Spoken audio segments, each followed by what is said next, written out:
Justement, sur les frais de notaire, de quoi sont-ils constitués? Ah, beaucoup d'impôts. Il y a beaucoup d'impôts. Alors ça, ils aiment bien le dire, ça, les notaires. Bien Beaucoup sûr, d'impôts. mais c'est la vérité. C'est la vérité.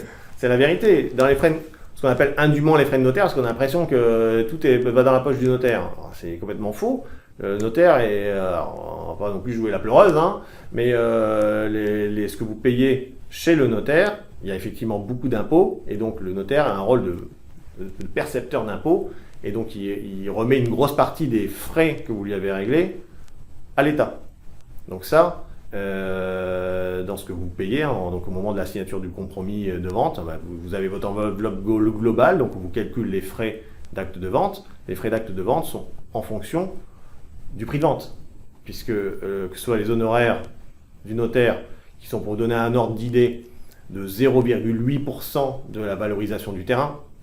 Donc pour savoir ce que le notaire gagne, vous faites le prix de vente x 0,8. D'accord. Grosso modo. Ok. Et derrière, vous avez une fiscalité qui diffère suivant la qualité du vendeur. Si c'est un particulier, vous payez des droits d'enregistrement, donc à 5,80% plus des frais d'assiette et recouvrement. Donc voilà, grosso modo, pour que vous ayez sur une vente classique, hein, entre particuliers, on évalue à peu près les frais de notaire entre 7 et 8%. Mais c'est un calcul grossier. Donc, il faut au cas par cas les calculer.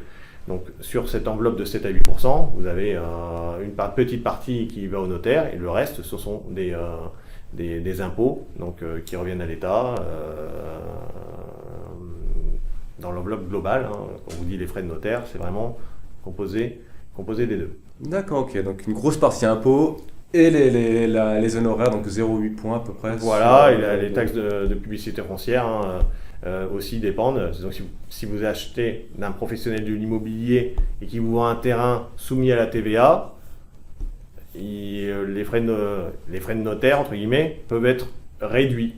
Je ne rentre pas trop dans le détail, mais si vous avez un prix de vente TTC avec de la TVA qui est appliquée sur le prix total de la vente, les frais d'acquisition, la taxe de publicité foncière est réduite. Donc c'est pour ça, avant les frais de notaire, il ne faut pas les calculer soi-même. Il faut suivant le cas de figure, dire voilà, mon projet c'est ça, et vous les faire évaluer pour connaître ensuite votre enveloppe globale en disant voilà, j'ai tant de prix d'acquisition, j'ai tant de construction, j'ai tant d'architectes, j'ai tant pour les frais d'acte de vente. Donc c'est voilà, mais il faut demander à chaque professionnel combien ça va coûter finalement.